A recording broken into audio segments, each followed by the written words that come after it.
കേരള കോൺഗ്രസുകൾ ശക്തി കാണിക്കുന്ന ഇടങ്ങൾ ആണ് ഇടുക്കിയും അതോടൊപ്പം തന്നെ കോട്ടയവും. ഇടുക്കിയിൽ ഇത്തവണ തെരഞ്ഞെടുപ്പുമായി ബന്ധപ്പെട്ട് ചില മാറ്റങ്ങളുടെ സൂചനകൾ ആണ് ലഭിക്കുന്നത്. അവിടെ PJ ജോസഫ് എന്ന കേരള കോൺഗ്രസ് നേതാവ് ഇടുക്കിയിലേക്ക് മത്സരത്തിന് എത്തുന്നു എന്ന സൂചനയാണ് ഇപ്പോൾ പുറത്തുവരുന്നത്. ആ വാർത്ത പങ്കുവയ്ക്കുമ്പോൾ ഇടുക്കി മണ്ഡലത്തിലേക്ക്, അതായത് നിലവിലെ മണ്ഡലം മാറാൻ PJ ജോസഫ് തയ്യാറെടുക്കുന്നു എന്ന വിവരമാണ് നമ്മൾ ആദ്യം പ്രേക്ഷകരുമായി പങ്കുവയ്ക്കുന്നത്. അങ്ങനെയെങ്കിൽ PJ ജോസഫ് ഇടുക്കി നിയമസഭാ മണ്ഡലത്തിലേക്ക് പോകുന്നു എന്ന സൂചനയാണ് നമുക്ക് അവിടെ ലഭിക്കുന്നത്. കരുത്തനായ എതിരാളിയെ ഈ ഘട്ടത്തിൽ PJ ജോസഫിന് നേരിടേണ്ടതായി വരുന്നു എന്നുള്ളതാണ്. അവിടെ ഒരു പക്ഷേ ഈ കേരള കോൺഗ്രസുകളുടെ രാഷ്ട്രീയ സമവാക്യങ്ങൾ മാറി മറിയുമോ? ഇനിയുള്ള ദിവസങ്ങൾ നിർണായകമാണ്. തെരഞ്ഞെടുപ്പിന് 3 മാസം കൂടിയുണ്ട്. ജോസ് കെ മാണി വിഭാഗം ഇപ്പോൾ UDFിൽ തുടരുന്നതിൽ ആ വിഭാഗത്തിലെ ഒരു കാറ്റഗറിയിൽപ്പെട്ടവർക്ക് വലിയ അതൃപ്തിയുണ്ട് എന്ന് തന്നെയാണ് മനസ്സിലാകുന്നത്.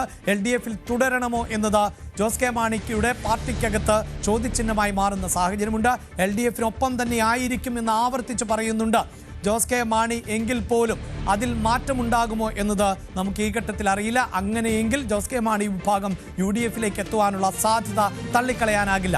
അതുകൂടി ആശ്രയിച്ചായിരിക്കും ഒരുപക്ഷെ ഈ കോട്ടയം, ഇടുക്കി പോലെയുള്ള, തൊടുപുഴ പോലെയുള്ള മണ്ഡലങ്ങളിലെ പോരാട്ടം എന്ന് എടുത്തു പറയേണ്ടതാണ്. ഇപ്പോഴത്തെ രാഷ്ട്രീയ സൂചനകൾ അനുസരിച്ച് തൊടുപുഴയിൽ നിന്ന് ഇടുക്കിയിലേക്ക് ഒരു മാറ്റത്തിന് PJ ജോസഫ്, വളരെ മുതിർന്ന നേതാവാണ് PJ ജോസഫ്, അദ്ദേഹം അതിനുള്ള ഒരു നീക്കം നടത്തുന്നു എന്നതാണ് നമുക്ക് മനസ്സിലാക്കാൻ സാധിക്കുന്നത്.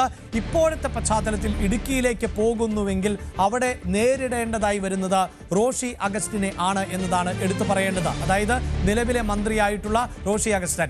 റോഷി നേരിടാൻ തയ്യാറെടുക്കുന്നു PJ ജോസഫ് എന്ന സൂചനകൾ വരുന്നുണ്ട്.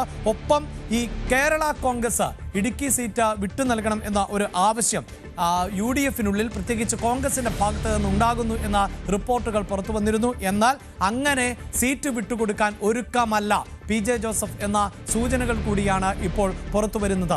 ഈ വാർത്ത തന്നെയാണ് ഞങ്ങൾ പ്രേക്ഷകരുമായി പങ്കുവെക്കുന്നത്. അവിടെ ഇടുക്കിയുടെ സാധ്യതകളിലേക്ക് കൂടി ഒന്ന് പോകുമ്പോൾ 2021 ഡേറ്റകൾ ആണ് നമുക്ക് പ്രേക്ഷകരുമായി പങ്കുവെക്കേണ്ടതായി വരുന്നത്. 2021 തെരഞ്ഞെടുപ്പിൽ നമുക്കറിയാം രാഷ്ട്രീയമായ വലിയൊരു കാലുമാറ്റം ഉണ്ടായ തെരഞ്ഞെടുപ്പ് എന്നത് വ്യക്തമാണ്. അതായത് വലിയ വിമർശകർ ആയിരുന്നു കേരള കോൺഗ്രസ്. മാണി വിഭാഗം എന്നത് ഇടതുപക്ഷത്തെ സംബന്ധിച്ചിടത്തോളം വലിയ വിമർശനം നേരിട്ടിരുന്ന പാർട്ടിയായിരുന്നു. പ്രത്യേകിച്ച് ബാർക്കോഴയുമായി ബന്ധപ്പെട്ട കാര്യങ്ങൾ, ഒപ്പം ബജറ്റ് അവതരിപ്പിക്കാൻ പോലും പറ്റാത്തൊരു സാഹചര്യം KM മാണിക്കുണ്ടായ ഒരു പശ്ചാത്തലമൊക്കെ ഉണ്ടായിരുന്നു. അക്കാര്യങ്ങൾ നമുക്ക് വിസ്മരിച്ചുകൂടാ. പക്ഷേ രാഷ്ട്രീയമാണ്, രാഷ്ട്രീയത്തിൽ സ്ഥിരം സൗഹൃദങ്ങൾ ഇല്ല, സ്ഥിരം എതിരാളികളും ഇല്ല. അതുകൊണ്ട് തന്നെയാണ് കഴിഞ്ഞ തെരഞ്ഞെടുപ്പിൽ LDFിന്റെ ഭാഗമായി ജോസ് കെ മാണി മാറുകയും അങ്ങനെ നിയമസഭാ തെരഞ്ഞെടുപ്പിന് നേരിടുകയും ചെയ്തത്. അവിടെ ഇടുക്കിയിൽ 2021 റോഷി അഗസ്റ്റിൻ ആയിരുന്നു വിജയിച്ചത്. 62,000. ഇപ്പോൾ പോകുന്നത് 2025 കാർഡാണ്. നമുക്ക് 2021 കാർഡ് അല്ലെങ്കിൽ ആ ഡേറ്റയിലേക്ക് പോകുമ്പോഴാണ് റോഷി അഗസ്റ്റിൻ 62,368 വോട്ടുകൾ നേടിയിരുന്നത്. അവിടെ എതിരാളി ആയിരുന്ന LDFിന്റെ സ്ഥാനാർത്ഥി അഡ്വക്കേറ്റ് ഫ്രാൻസിസ് ജോർജ് 56,795 വോട്ടുകൾ നേടി. NDAക്ക് 9,286 വോട്ടുകൾ ആണ് നേടാൻ സാധിച്ചത്. ഇനി തദ്ദേശ തെരഞ്ഞെടുപ്പിന്റെ കണക്കിലേക്ക് വരുമ്പോൾ ഇടുക്കിയിൽ 2025 UDFിനെ സംബന്ധിച്ചിടത്തോളം വലിയ മുന്നേറ്റം നടത്തുന്നു എന്നതാണ് എടുത്തു പറയേണ്ടത്. 65,000-ലധികം വോട്ടുകൾ ആണ് ഈ തദ്ദേശ തെരഞ്ഞെടുപ്പിൽ UDF അവരുടെ അക്കൗണ്ടിലേക്ക് എത്തിച്ചത്. LDFിനെ സംബന്ധിച്ചിടത്തോളം 50,232 വോട്ടുകളിലേക്ക് ചുരുങ്ങിപ്പോയി. NDA നില ചെറിയ തോതിൽ മെച്ചപ്പെടുത്തി. 9,000 നിന്ന് 11,496 വോട്ട് എന്ന നിലയിലേക്കാണ് മാറിയത്. നമ്മൾ ഈ ഡേറ്റ പങ്കുവയ്ക്കുമ്പോൾ എടുത്തു പറയേണ്ടത്, ഇപ്പോൾ ഇടുക്കിയിലെ 2025 തദ്ദേശ തെരഞ്ഞെടുപ്പിന് ശേഷം വോട്ട് ഭൂരിപക്ഷം കണക്കാക്കുമ്പോൾ ഏതാണ്ട് 17,000-ലധികം വോട്ടുകൾ, 17,000-ലധികം വോട്ടുകളുടെ വ്യക്തമായ മേൽക്കൈ ഇപ്പോൾ UDFിന് ഇടുക്കിയിൽ ഉണ്ട്. അതുകൊണ്ട് തന്നെ കേരള കോൺഗ്രസിന്റെ സ്ഥാനാർത്ഥി നിലവിലത്തെ സാഹചര്യത്തിൽ വിജയിക്കുവാനുള്ള സാധ്യത തന്നെയാണ് കണക്കിലാക്കേണ്ടത്. പക്ഷേ എന്തുകൊണ്ട് PJ ജോസഫ് ഇടുക്കിയിലേക്ക് പോകുന്നു, അവിടെ മത്സരിക്കാനുണ്ടാകുന്ന പശ്ചാത്തലം എന്ത് എന്നതിലേക്ക് നമ്മൾ പോകുന്നു. അവിടെ ടോം ആണ് വാർത്തയുടെ വിശദാംശങ്ങളുമായി ചേരുന്നത്. ടോം, ഇടുക്കിയിലേക്ക് PJ ജോസഫ് എത്തുന്നു എന്നതാണ് നമുക്ക് പുതിയ വിവരമായി പ്രേക്ഷകരുമായി പങ്കുവെക്കാൻ സാധിക്കുന്നത്. എന്താണ് അവിടുത്തെ സാധ്യതകൾ? എന്തുകൊണ്ടാണ് ഇടുക്കിയിലേക്ക് ഒരു മാറ്റം PJ ജോസഫ് ആഗ്രഹിക്കുന്നത്?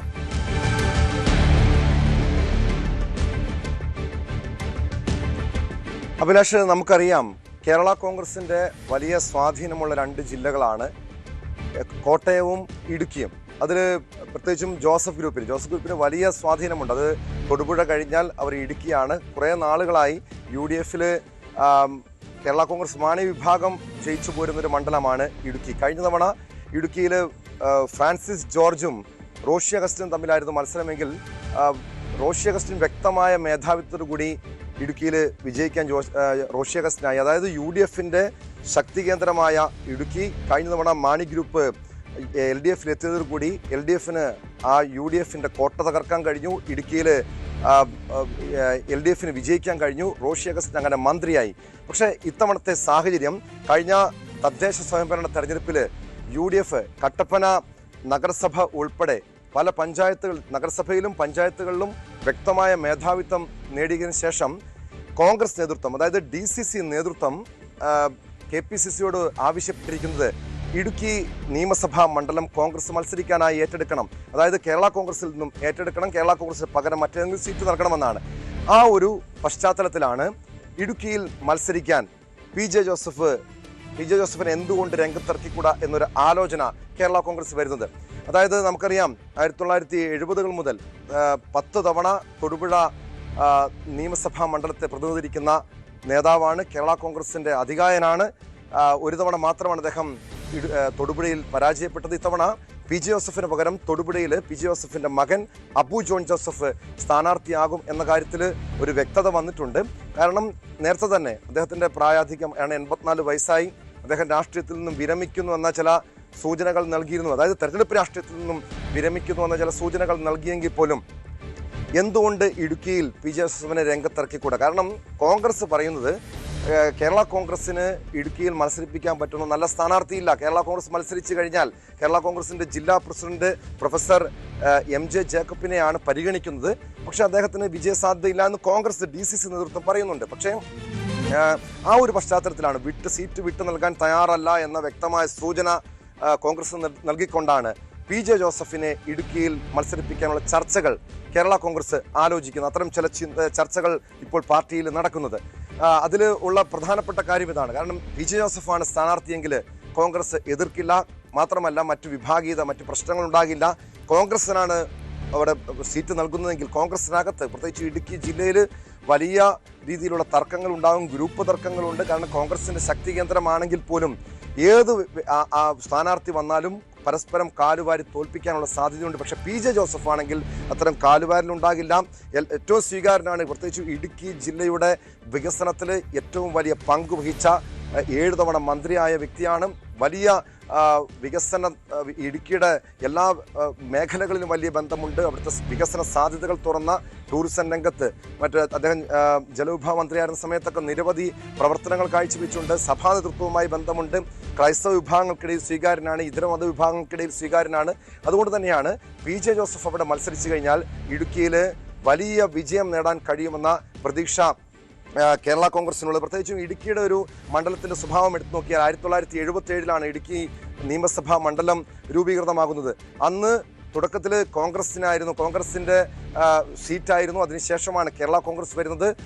യൂത്ത് ഫ്രണ്ടിൻ്റെ സംസ്ഥാന അധ്യക്ഷനായിരുന്ന സമയത്താണ് റോഷി അഗസ്റ്റിൻ അവിടെ മത്സരിക്കാൻ എത്തുന്നത്. റോഷി അഗസ്റ്റിൻ 2001 ആദ്യമായി അവിടെ മത്സരിക്കുന്നു. തുടർച്ചയായി 5 വിജയം, 6ാം വിജയം ലക്ഷ്യമിട്ടുകൊണ്ടാണ് റോഷി അഗസ്റ്റിൻ രംഗത്തുള്ളത്. അതുകൊണ്ട് തന്നെയാണ് കേരള കോൺഗ്രസിൻ്റെ രാഷ്ട്രീയ അധികാരമായിട്ടുള്ള PJ ജോസഫ് ഇടുക്കിയിൽ വന്നു കഴിഞ്ഞാൽ രാഷ്ട്രീയ ചിത്രം മാറും എന്ന് കേരള കോൺഗ്രസ് ഉറച്ചു വിശ്വസിക്കുന്നുണ്ട്. മാത്രമല്ല കഴിഞ്ഞ തവണ UDF കേരള കോൺഗ്രസ് മത്സരിച്ചത് 9 സീറ്റിലായിരുന്നു.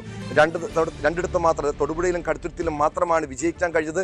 മറ്റ് 7ഇടത്തും പരാജയപ്പെട്ടു. പക്ഷേ ഇത്തവണ 9-ൽ 8ഇടത്തും വിജയിക്കാൻ കഴിയുമെന്ന് കേരള കോൺഗ്രസ് വിഭാഗം പ്രതീക്ഷ പ്രകടിപ്പിക്കുന്നുണ്ട്. അതിൽ പലയിടത്തും പുതുമുഖങ്ങളെ പരീക്ഷിക്കും. ഏറ്റുമാനൂരിലും ചങ്ങനാശ്ശേരിയിലും തൃക്കരിപ്പൂരിലും പുതുമുഖങ്ങൾ ഉണ്ടാകും. മറ്റ് സീറ്റുകളുമായി ബന്ധപ്പെട്ട ചർച്ചകൾ, അതായത് തൊടുപുഴയിൽ അബു ജോൺ ജോസഫ്, കടുത്തുരുത്തിയിൽ PJ ജോസഫ്, ഇരിങ്ങാലക്കുടയിലെ അവിടെ ടോം, നമുക്ക് തൊടുപുഴയിലേക്ക് വരാം. അതിനു മുമ്പ് ഇപ്പോൾ ഈ സൂചിപ്പിക്കുന്ന പോലെ മറ്റു മണ്ഡലങ്ങളിലേക്കും വരുന്നതിന് മുമ്പ് ഇപ്പോൾ ഇടുക്കിയുടെ ഒരു പശ്ചാത്തലം പരിശോധിക്കുമ്പോൾ ഈ തദ്ദേശ തെരഞ്ഞെടുപ്പിന്റെ ഡേറ്റ എന്നത് വളരെ പ്രധാനപ്പെട്ടതാണ്. കാരണം 17,000 വോട്ടുകളുടെ ഒരു മെജോറിറ്റി ഇടുക്കിയിൽ ഇപ്പോൾ UDF നിലനിൽക്കുകയാണ്. അവിടെ ഒട്ടേറെ വിഷയങ്ങളുണ്ടായിരുന്നു. അതായത് വന്യജീവി ആക്രമണം പോലെയുള്ള വിഷയങ്ങൾ അടക്കം ചർച്ച ചെയ്യപ്പെടുന്ന ഒരു സാഹചര്യം ഉണ്ട്.